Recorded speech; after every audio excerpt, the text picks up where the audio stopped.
the book pieces. My Lord, before I resume with arguments, I wish to draw your Lordship's attention to a passage we have discovered from the evidence of Dr. Malefe. Lord, this is in relation to what standard can be applied to assessing the conduct of Dr. Schwab, and whether we can in fact use the standards set out in his book. Lord, I'm referring to the evidence of Dr. Malefe, the evidence she gave on 9 November 2022, pages 249 to 250 in consolidated transcript. Lord, I quote, directly from Dr. Malefe's evidence. The reason I read Schwab's book was to try and establish at that time what was known in medical practice compared to what we know now. The answer to the question posed to me, my Lord, is informed by one thing, that as a medical practitioner, I work at the university, we set ourselves international best standard of practice. So when we do examination of the body, we aim for the best international standard of practice. And that's what makes us so good at the University of Cape Town, because we always aim to achieve that best practice. Having said so, my Lord, one cannot ignore the fact that certain things that are known now because of advances in medicine, compared to things that were not known at the time that the Imam died. However, between then and now, one rule has not changed, that the post-mortem examination of deaths in custody requires meticulous post-mortem examination. That rule has not changed over time, and by his very own admission, Dr. Schwab has stated that. Therefore, I have no other choice but to judge him by his own standard. And Lord, we contend that on the basis of Dr. Malefe's evidence, he has read and studied Dr. Schwab's book.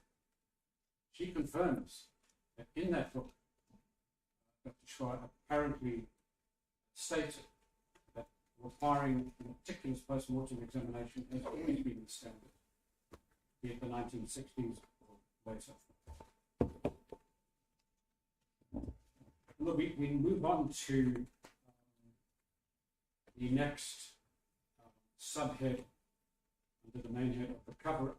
That's the fabricating of the staircase fall, which we have already dealt with in some detail. Look, we were informed during Constable Berger's testimony, when Colonel Pinot took down his statement, he told Berger that Haron had sustained an injury falling down stairs at the Maitland police station. As there were only 4 steps to fall down at Maitland, was put to Berger that the security branch switched versions for the inquest and claimed it happened at Caledon police station with its higher staircase. It is worth quoting to your Lordship that exchange. The following is put to Mr. Berger. So my question, Mr. Berger, is that in the circumstance, you were curious as to where the injury was sustained. Colonel Pinot tells you on the stairs in Maitland. Then later, of course, we learned during the first inquest that the police claimed that he fell down the stairs in Caledon police station. Now, in those circumstances, would you agree with me that we're making up a story and that they probably realized that an alleged fall down just 4 steps in Maitland wouldn't explain all these injuries? Then they had to find another staircase with more steps in order to come up with a more reasonable explanation as to where all these injuries came from. Mr. Berger's response is as follows.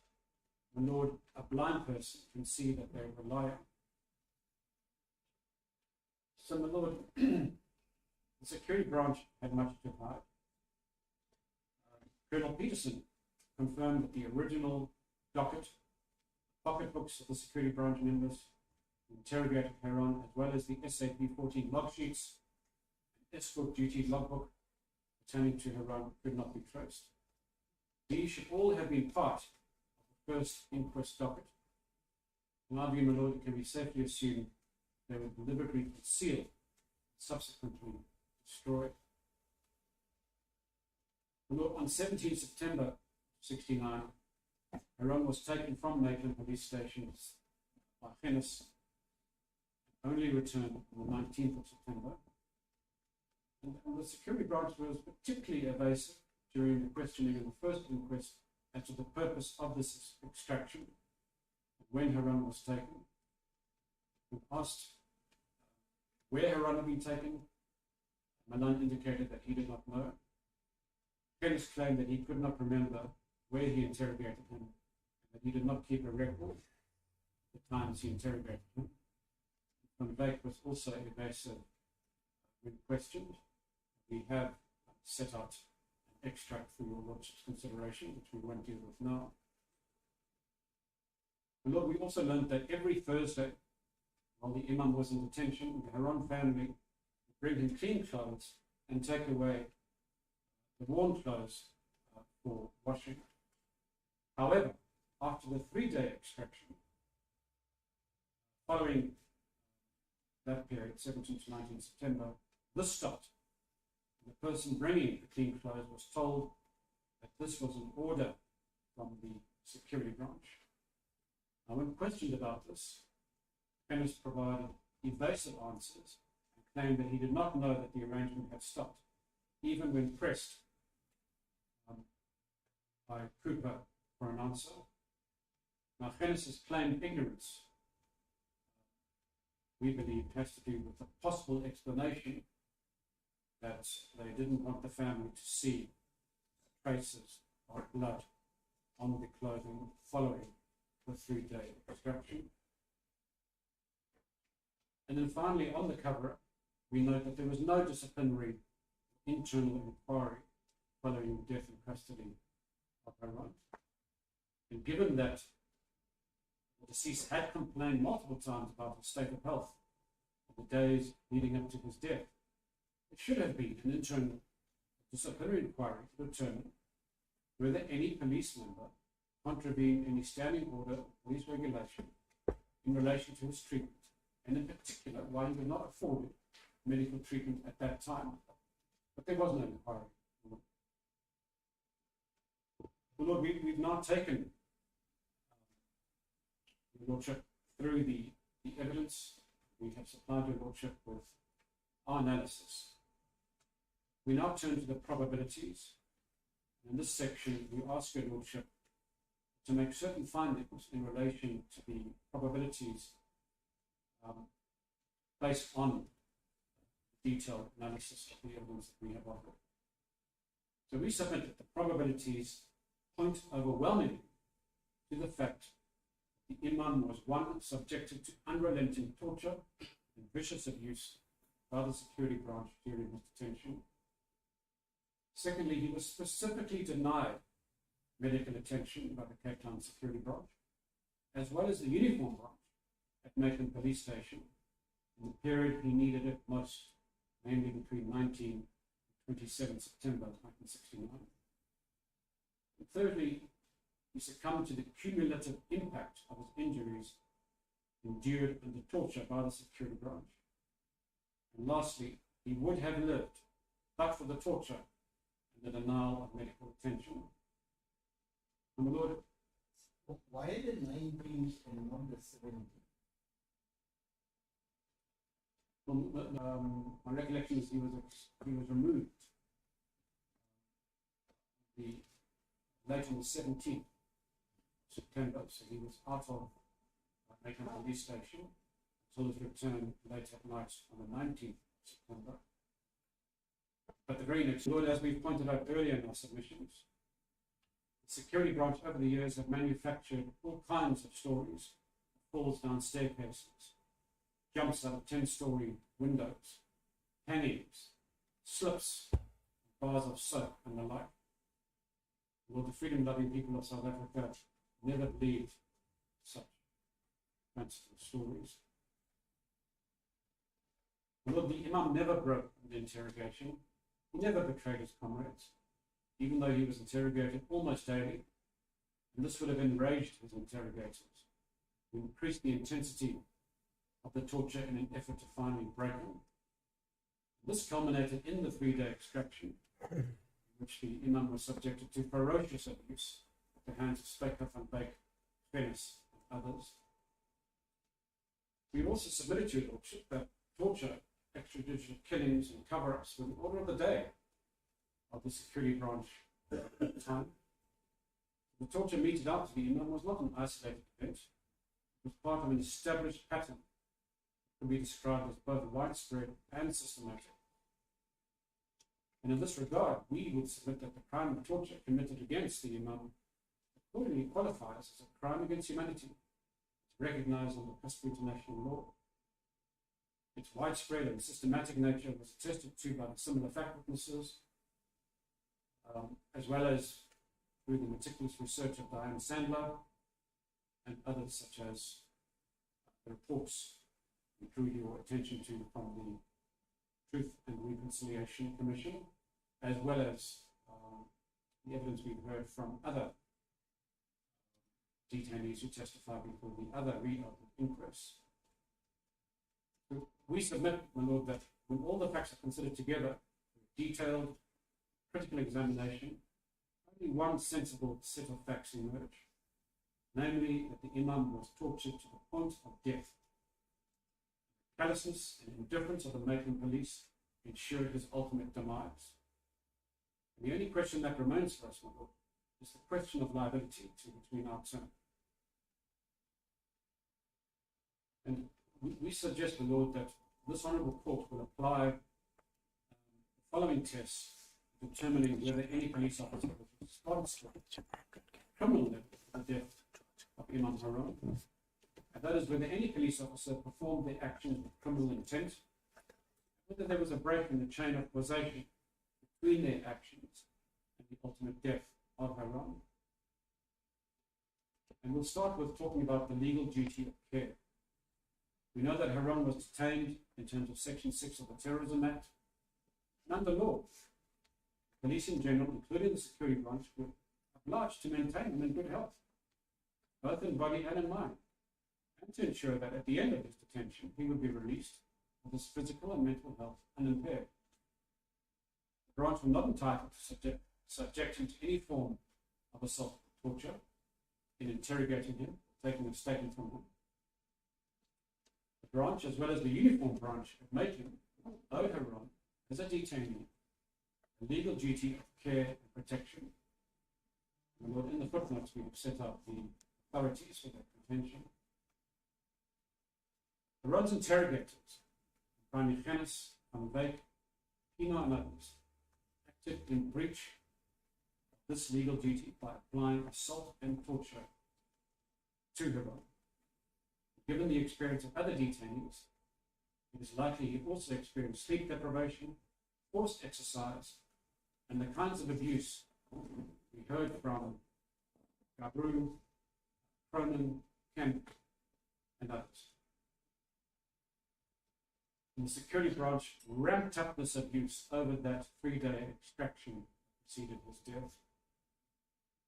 Amongst others, it is this contention, as I understood, submissions to be for me to ask why not from the 17th but from the 9th. If this submission is that from the day of this extraction from the Maitland police station,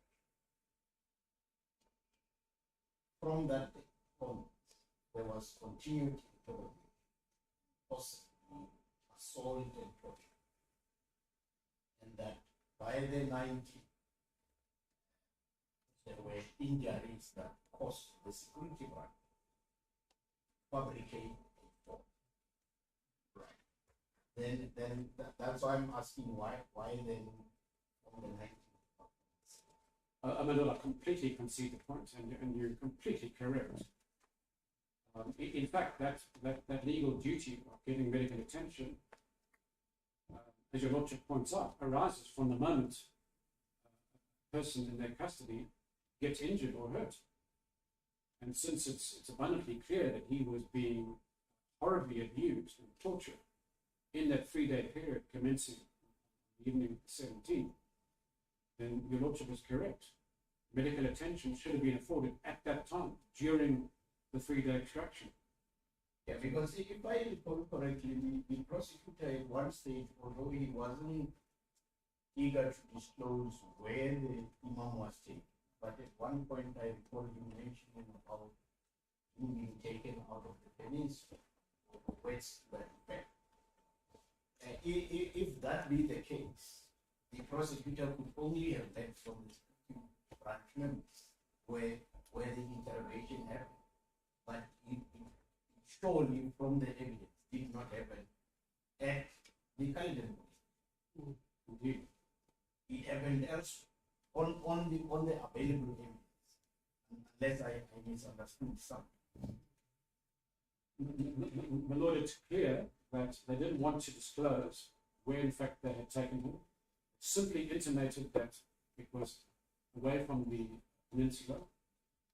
And my lord, if one had to speculate based on security branch practice, it may be that they decided to remove him from both Maitland and Caledon because they knew they were going to apply the 3rd degree in the most extreme way.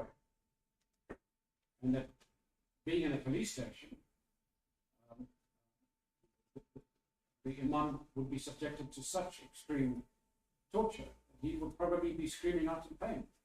And they wanted to carry out the 3rd degree where they would be undisturbed and nobody would hear or see what was going on. It appears from my understanding of the facts, he wasn't at Maitland police station, that we know.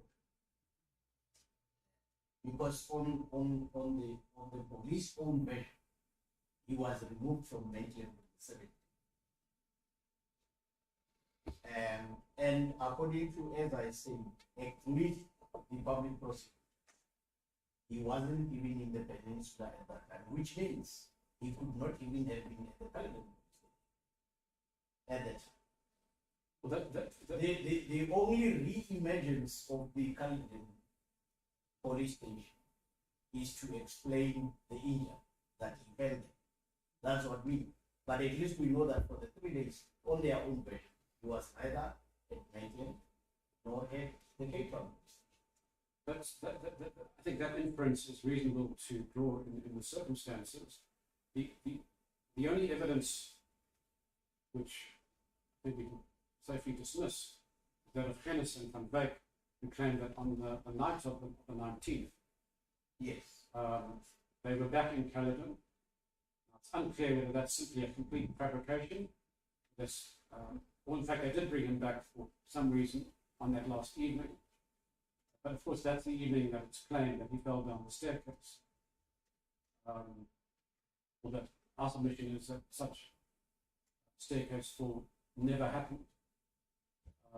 So I think it would be a reasonable inference to draw that quite possibly not only was the deceased not at Maitland, but he wasn't at Caledon either. Since the evidence is that they were outside of the peninsula, I think it's reasonable to infer that he was abused at some unknown location or locations. And what we know, just in closing of that, what we know is that he was taken for purposes according to the further investigation and interrogation. The period that he was away from Maitland police station, 17 to 19. Yes. And look, the evidence suggests they had reason to conceal that extraction. They didn't want to disclose that he had been removed. It is also uncontested that the very morning after his return, he's in bad shape and is making complaints about his health. Thank you. You're welcome to proceed. As the court pleases.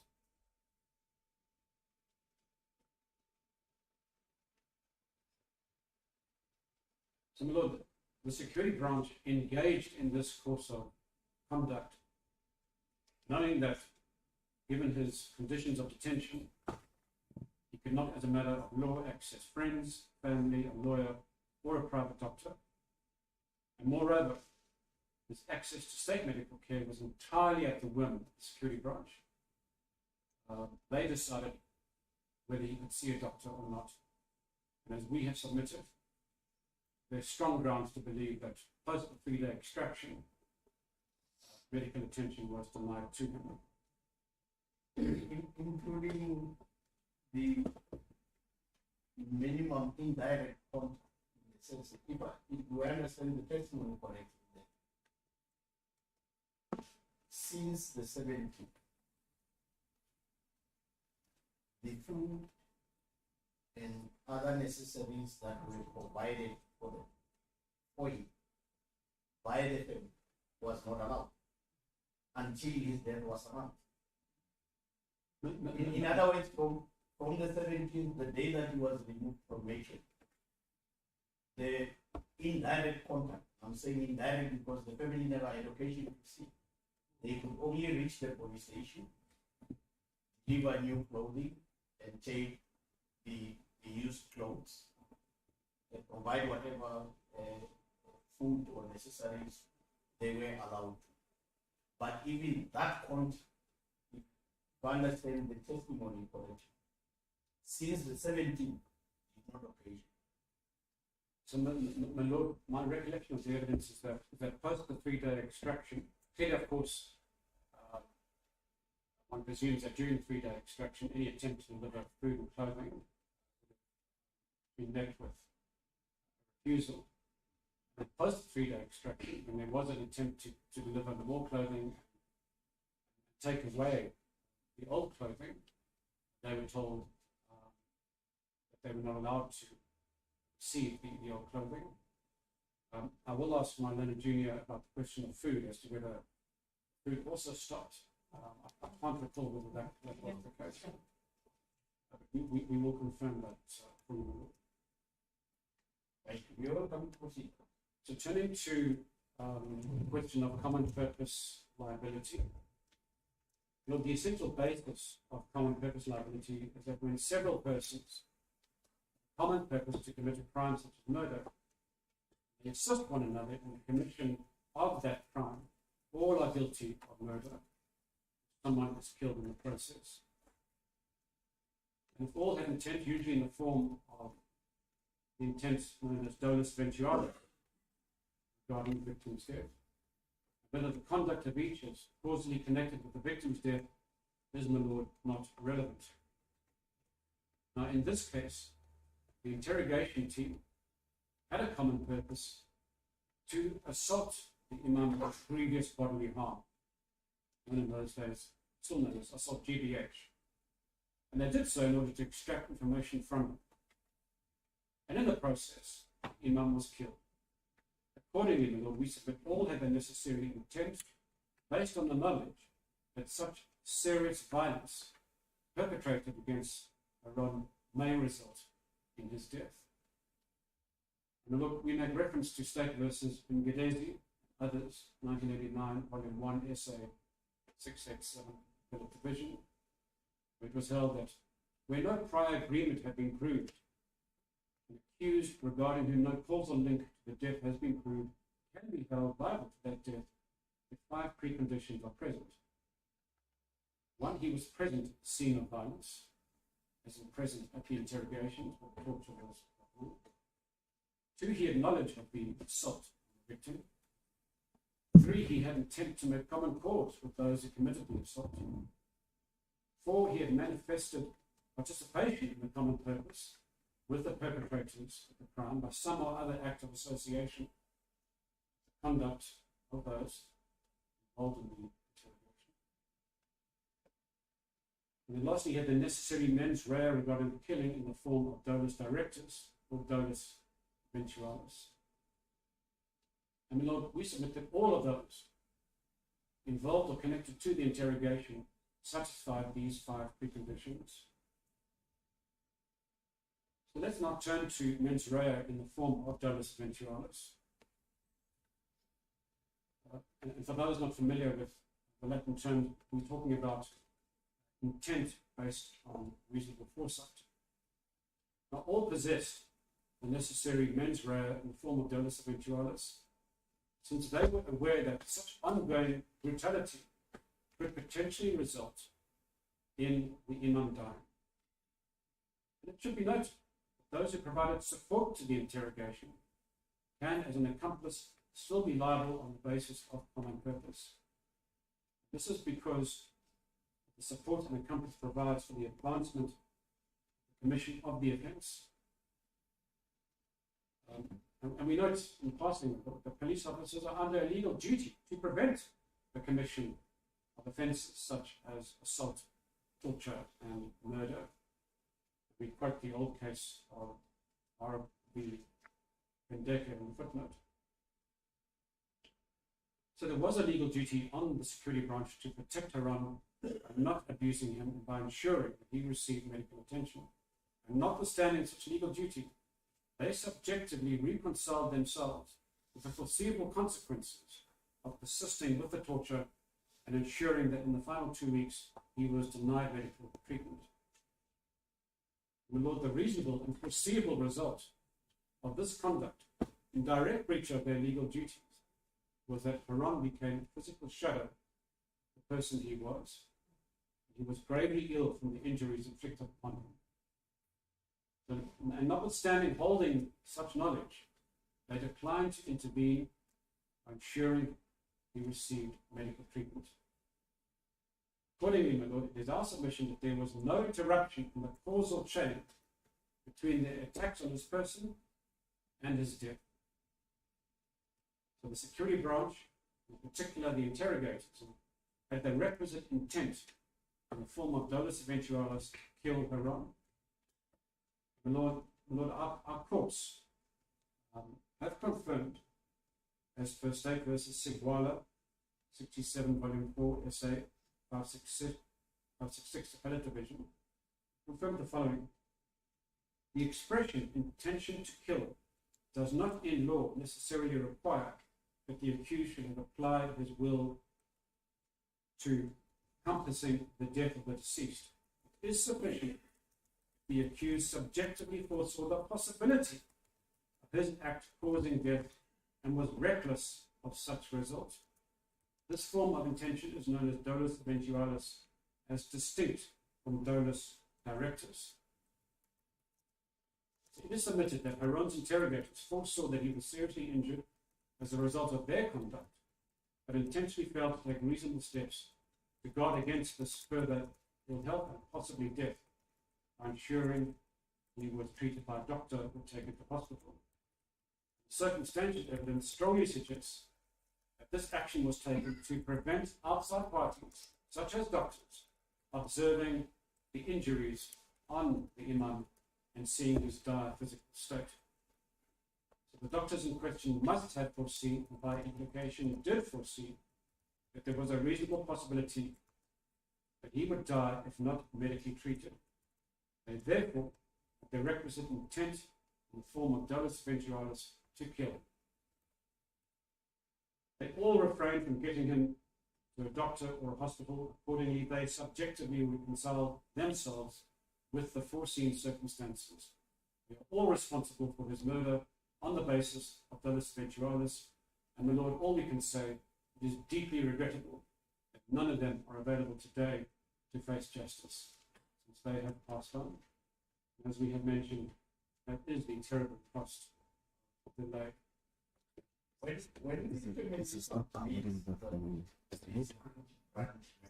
Specifically, are they having It's kind of challenging, but it's not. Lord, in relation to especially in relation to this situation on the list? My Lord, in relation to the finding, we seek that certain police officers be held responsible for the crime of murder. We're shortly going to get to our specific recommendations. We will give you the names. And my Lord, if I can deal with the names at that time, will be great.